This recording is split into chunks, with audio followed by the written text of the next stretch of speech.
Ladies and gentlemen, the topic at hand is lifelong learning and fostering a culture of curiosity. Joining us is the Development Coordination Officer, Partnerships and Development Finance, UN Resident Coordinator's Office, United Nations, India. Please welcome Sukhman Randhawa. Joining us up next, Managing Partner, the Nudge Institute. Please put your hands together for Akshay Soni. Please welcome Founder and President, Enon Global Foundation, Dr. Aarti Girdhar. And completing the panel, it's time to welcome the session chair. Please welcome the President, Lee Kuan Yew, School of Public Policy, NUS, India Alumni Chapter. Please give it up for Ramona Bakshi. Lifelong learning and fostering a culture of curiosity. Yeah, thank you very much. So welcome, as I said, and welcome to our session of lifelong learning and fostering a culture of curiosity.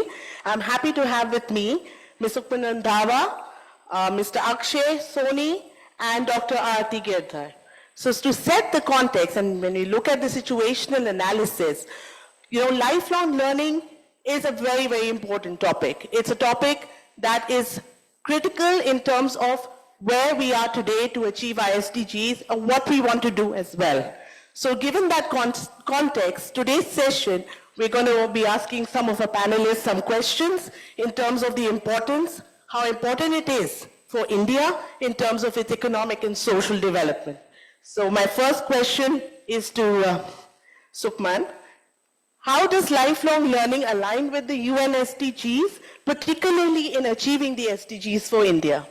Thank you, Ramona, and a very good afternoon, good evening. I don't know what's the time right now. But just to give a little bit of context of where we are with SDGs right now, globally, the SDGs are a North Star for development, but currently only 15% of the SDGs are on track, and around 1 have regressed or stalled. So it's a very gloomy picture when it comes to SDGs. But the hopeful part is that India is critical in achieving the SDGs. We have 1/6 of humanity in India, residing in India. That means around half or 1/3 of SDG goals reside in India. So India can do for SDGs what China did for MDGs. And one of the critical pieces to look at is SDG 4, which is access to quality learning and lifelong learning, which is very, very critical in the complex times that we are living in. I would like to highlight 3 key challenges that our world is facing. One is climate change and the disruptions caused by climate change. The second big challenge is the digital revolution, both the opportunities and the pitfalls. And the third piece is the conflicts and polycrisis that our world is facing. So for all of these, we need solutions, unique insights, unique skill sets, adaptive mindsets that only come through, the capacities that can be built through lifelong learning.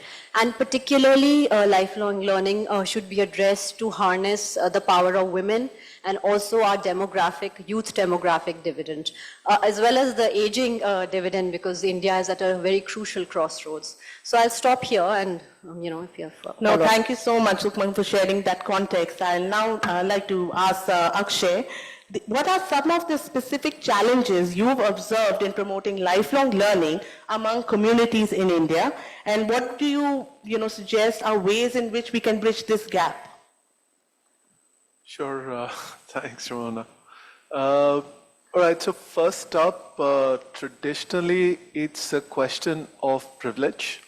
Lifelong learning starts with privilege in most cases, whereas communities that we're working, a lot of us are working in, traditionally are in the survival or scarcity mindset. And it's very difficult to get lifelong learning done at that spot, right? It's about where my next meal is coming from rather than what I can do to better my life. That's the first challenge.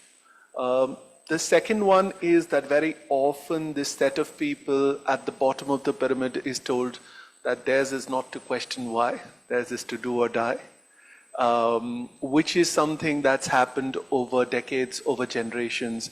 So to some extent, it also seeps into mindset. So this compounds the scarcity mindset that they're already working with. And the third is that they don't really have in the community a set of capacitators or an ecosystem that is actually going to be around to encourage some of the early movers who are actually bucking these mindsets and asking those questions, right?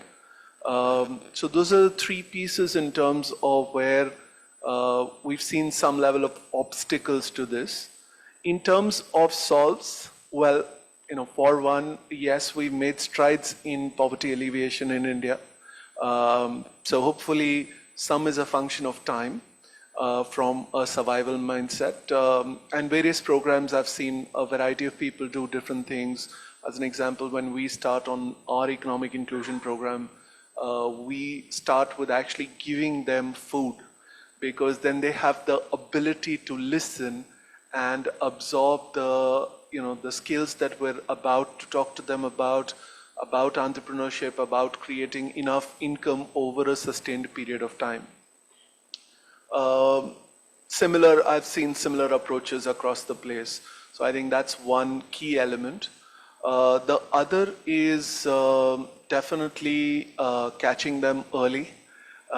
We need to have, life skills in there being prioritized potentially over super specializations. Show of hands of who's seen Three Idiots. I assume a lot of us have. Where he says that, where Amir Khan's telling Kareena Kapoor कि ये वो गधा है जो जो पहले engineering करने गया था, फिर यूएस जाके एमबीए करके आया और फिर अब इंडिया में बैंक के लिए काम कर रहा है.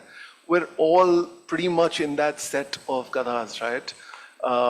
It takes a while to break out of it, but the point is, if we start prioritizing the right set of skills, the ability to ask questions, to learn, that becomes a very differentiated point of view, and that needs to start very young from a school perspective, rather than getting into it that late in life where organizations are trying to reteach us that we need to ask questions. So those two would be the main things that I'd basically look at. And thank you so much, Akshay. Aarti, my next question is to you. In your experience of teaching life skills, how do you inspire individuals to embrace lifelong learning and stay adaptable in an ever-evolving world? Thank you so much. Yes, Akshay well said that I am connected with more than 300 schools now. We are working on mental health and life skill awareness in these public, government, whosoever call us, we go over there and we do free of cost workshop, because at times the school take time to say yes for the everything. So that is why we feel that time is very crucial. So we are putting our time in these schools and connecting with the youth. Yes, making the children understand that lifelong learning should be the priority. Basically, their priority is getting the marks over the subjects and all that.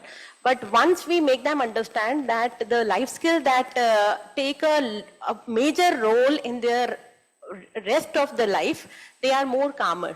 And they know how to do this critical thinking, decision making and all that, those 21st century skills that we are talking about, they can be addressed much earlier.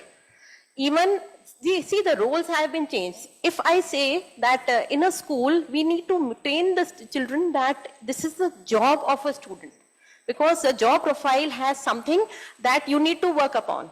Once we make them understand this is your job to be a student and what are the parameters that you need to learn, and that should be lifelong. So they stop doing those cramming things for only one particular vision. So it's very important to make them sensitize, learn by heart, apply, and then see the world in a different way. This world is beautiful, but the only thing is that aggression and everything that is building up in their minds and heart, they are in the competitive world.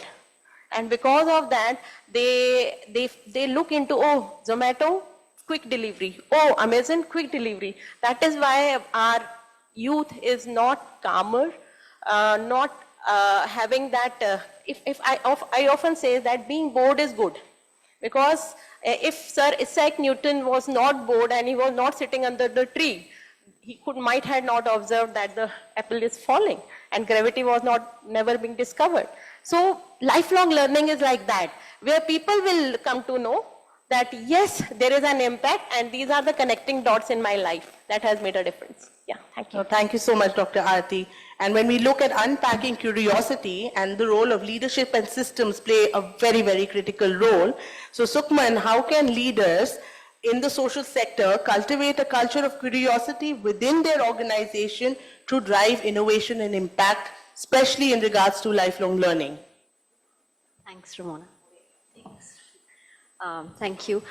I think this is a very loaded question. I think people are globally struggling with the challenges of leadership and life skills. These are such nuanced skills that we've all faced issues in our workplaces and with managers and so forth.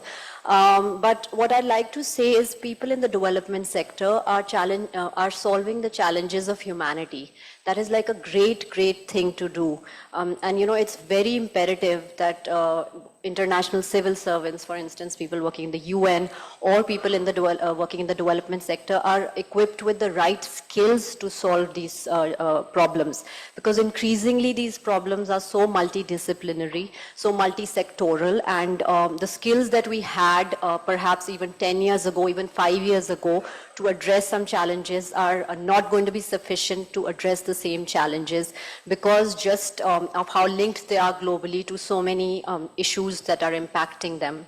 So I think it's in the interest of organizations and, you know, cultures even within, for instance, the UN system, to develop skills such as life skills, lifelong learning, and I think managers play a critical role in fostering this sort of, you know, system in these organizations. I'd particularly like to give two examples. I myself, you know, I worked for 10 years in the former government, and after that I went to study again with my 2-year-old daughter. It was very challenging. I'm just saying that the structures aren't very enabling when you do want to re-equip yourself with new skills.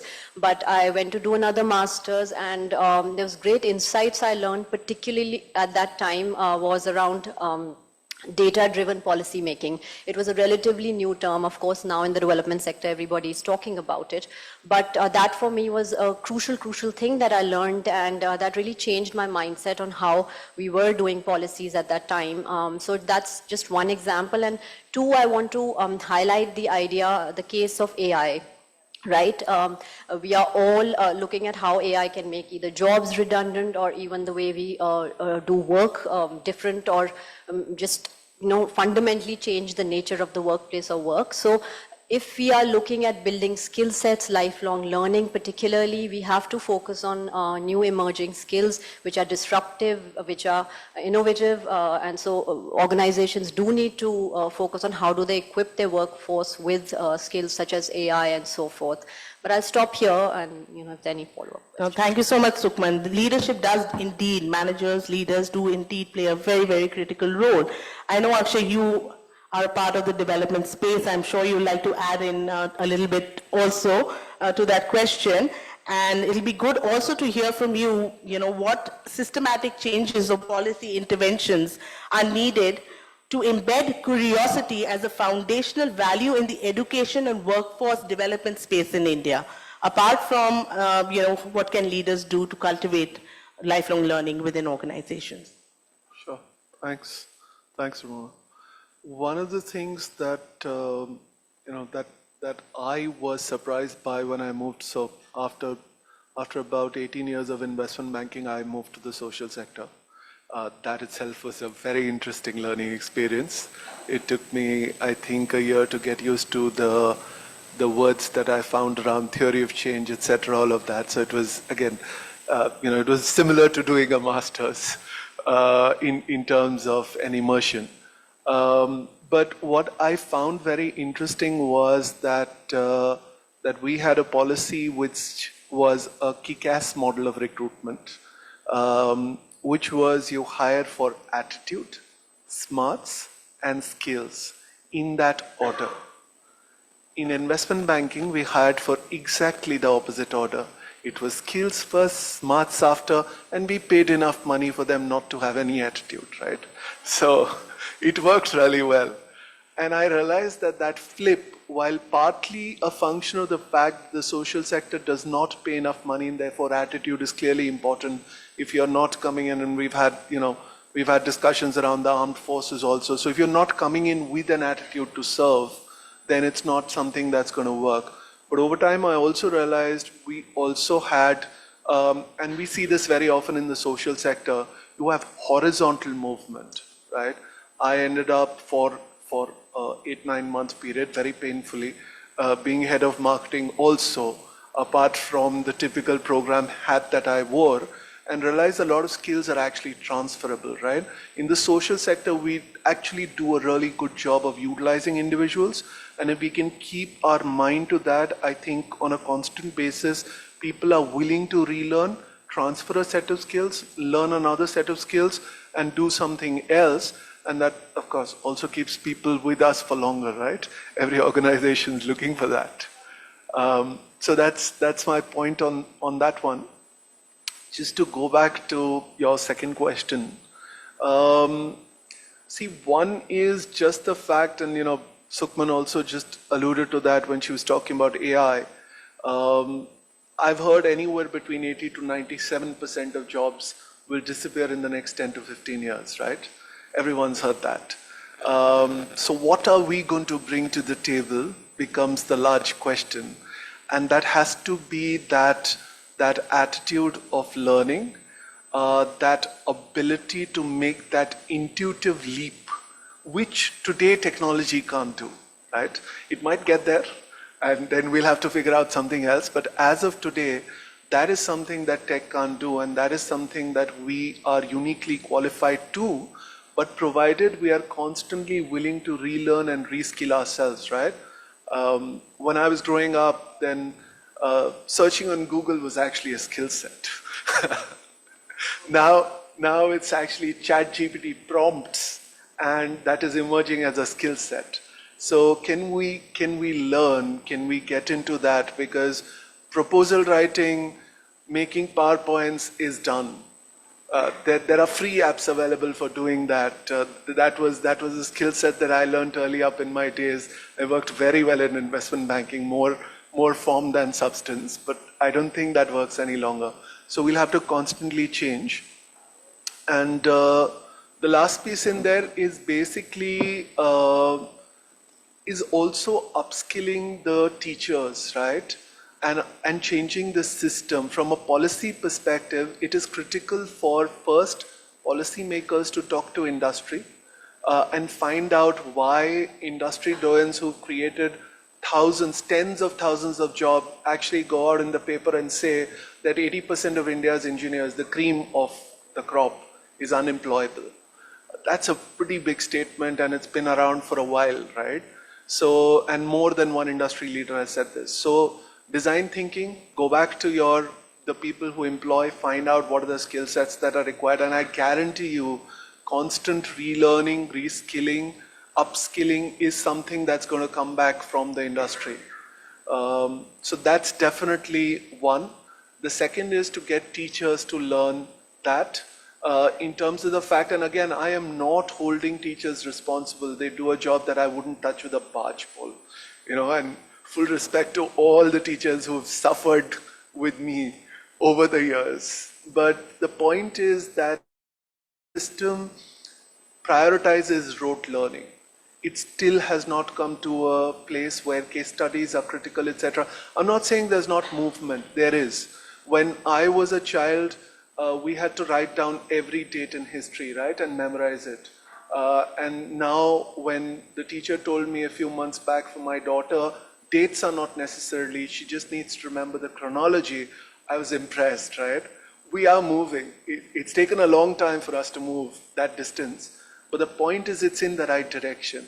We just need to see a lot more of this happening so that we actually then start building in life skills as the critical element, that intuition, the questioning as the critical element, rather than what we have today. Sorry, that was a very long answer. No, thank you so much, Akshay, because it's very important when you look at how you want to strengthen the system, right? And to say that we need to build the capacity right from the start. I think that is what's going to really unlock the entire role of leadership and systems when we look at, the curiosity of moving with lifelong learning.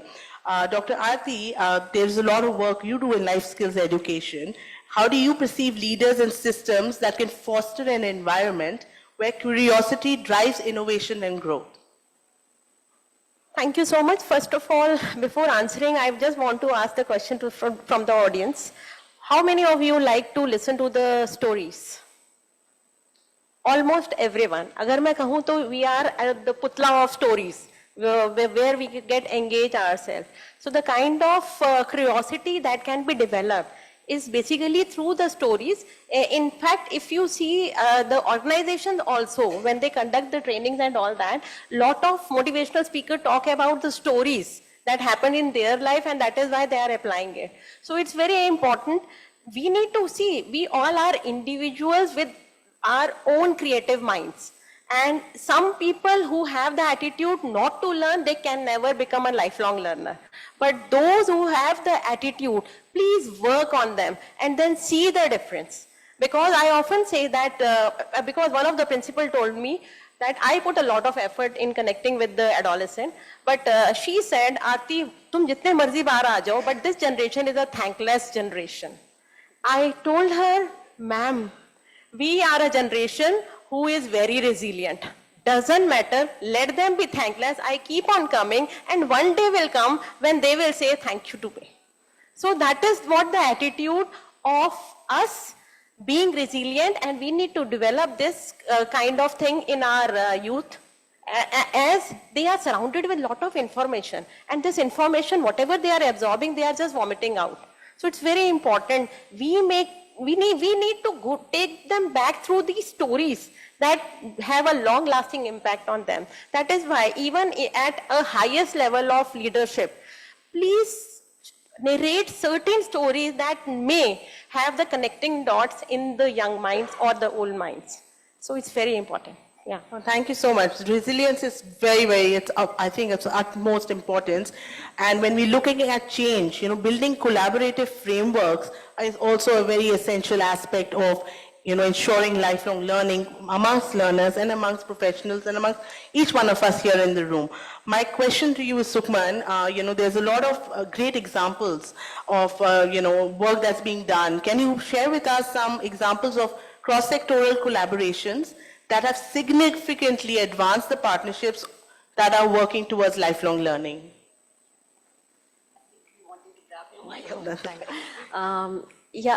Before I launch into the answer to this question, because I have these really boring UN type questions directed at me, I do want to say that,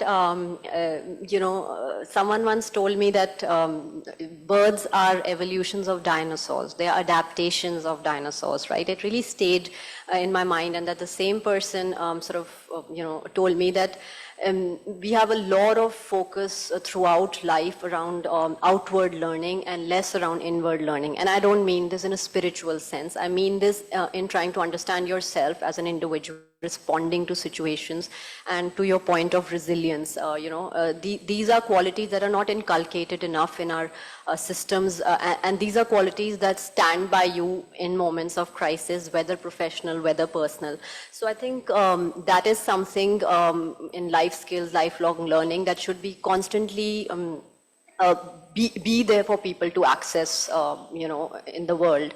So I think that is a critical piece. In terms of partnerships, UN, of course, is very, very cognizant of the fact that we cannot solve any challenges of our lifetimes today individually in silos, as is the entire development sector. There are a lot of convergences happening now, which never used to happen earlier. People were very sectoral focused. This organization works on this works on that, which is not the case anymore. If you even take agricultural reform, it is actually the lens of the entire food system, the food ecosystem you have to look at, how the crop is grown, what is the, footprint of pesticides, what is the nutrition content. It goes to the elements of food security and so forth, or the usage of water. So many elements, organizations working on water, food systems, food security, nutrition, all have to come together to solve the understanding and challenge of food systems. So I would say partnerships are extremely critical, and we need to create platforms such as these where conversations can start to lead to action, where people can converge to create collaborations. Otherwise it's very difficult for people sometimes to even understand what's happening in the ecosystem. Here at least people meet and see, okay, this person in this organization is sort of trying to solve something aligned to what I'm solving. So the UN, of course, is very, very open to partnerships. That's why they have a person like me focused on partnerships. But we are building a lot of partnerships, particularly on youth, innovation, strengthening innovation ecosystems for youth, access to 21st century skills for youth, women. A huge focus for us is women empowerment as well, developing, ecosystems for entrepreneurship for women. Also looking at intersections of disability, climate, and social protection. Social protection is also a key piece that we are looking at in terms of access for social protection for marginalized groups. So, of course, we have UN works on the principle of leaving no one behind, and there's a plethora of projects, frameworks, partnerships that we do. So I don't want to delve into individual ones, but we work a lot with CSOs. We are very open to working with private sector partners, which we do, and government, of course, is our traditional partner. And I would really say that platforms such as these are very critical for people to talk, voice their opinions, and also engage more constructively towards solving problems of the future. Thanks. Thank you, Sukhman. Yes, indeed. I mean, we need platforms like this to open the conversation, to get people interested. Akshay, how do you envision partnerships between global institutions to amplify the impact of lifelong learning initiatives for India? Right, I can see our host standing to push us off, so I'm going to be very quick on this one.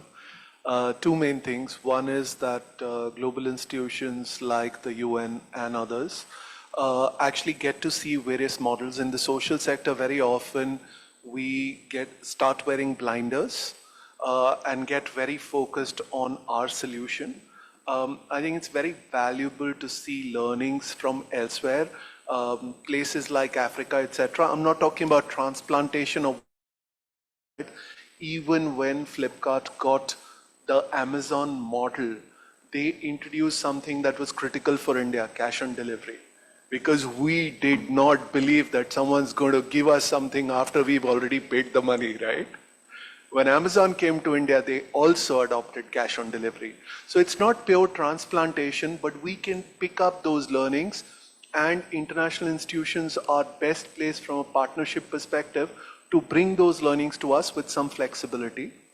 The second one is basically funding, right? At the end of the day, a lot of CSR funding, given the way that it is governed today, is looking for quicker answers.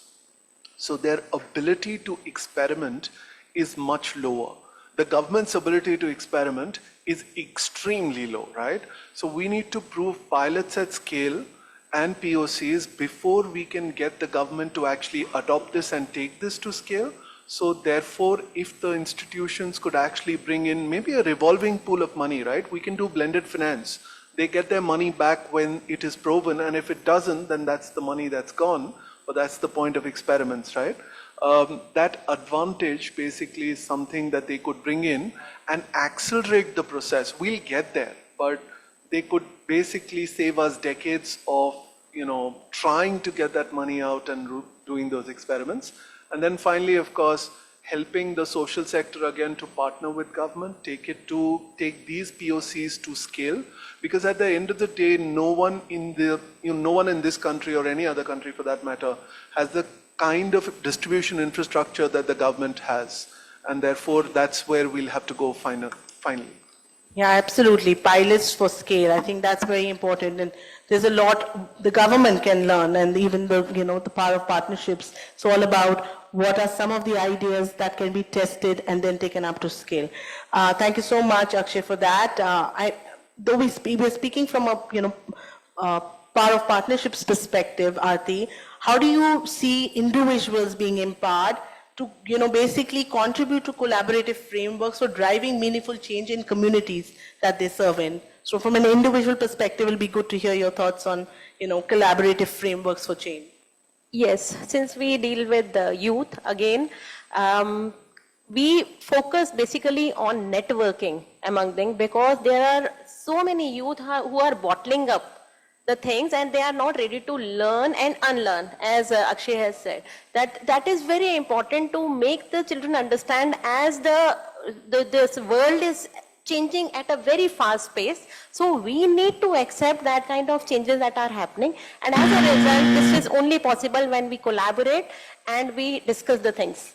I will wind up over it. Okay, perfect. And as we had got the buzzer on, time buzzer, can you just share in one word, one tangible action or word each of the audience here can implement to basically prioritize lifelong learning and curiosity in their own workspace? So Sukhman, any one word that comes to your mind that can be UN shared? people shouldn't be told to answer things in one word, but what I really like One sentence then. what I really liked what Akshay said about best practice exchange, which we are working a lot on as well. I would leave it with that. I think that could benefit any organization, any individual, anyone, anywhere. Okay, if I can, I'm going to take a couple of sentences. One is just a follow-up on that. In the social sector, we basically have the not invented here syndrome. Whereas in the corporate sector, we used to call it adopting best practices. So we need to learn something from that. Pick up whatever works, build on it. Don't try to basically reinvent the wheel. The second one is, if there is one thing I'd ask people to take, is read a book, consume a podcast, doesn't matter. Anything to not do with your work, but anything that interests you. It is the start of a habit that will lead to lifelong learning, at least it did for me. So that's what I'd suggest. However you consume information is irrelevant. I like books, but podcasts, YouTube videos, whatever you prefer. I would like to say that we, at any age, need to understand that growth mindset can do lot of difference in our life. We just have to understand, be a listener, because when we make children or anybody understand what listen means, it means you need to just jumble it up and it come out to be silent. So first you need to listen, because there are many people who are bottled with mental health issues and they are not talking. They just need ears to listen. And hence we want that growth mindset of everyone. Even if the grandparents, we need to make them understand that is the need at our age, or the young child also need that kind of mindset. Thank you. Thank you. Thank you so much, panelists. Just to sum it up, India plays a very important role for us to achieve the SDGs. Learning starts young, as many of you mentioned. Skills are important, just not marks. I think that was very interesting to hear. Personal experiences, storytelling is one aspect that we need to look at when we're looking at lifelong learning. Start with a habit. I love that. Go outside your workplace, look at something new to do, learn to listen to podcasts, read a book. I think that's very important to ensure we're lifelong learning and building our curiosity as well, and adopt a growth mindset. Thank you so much, panelists, and thank you everyone, and have a wonderful evening.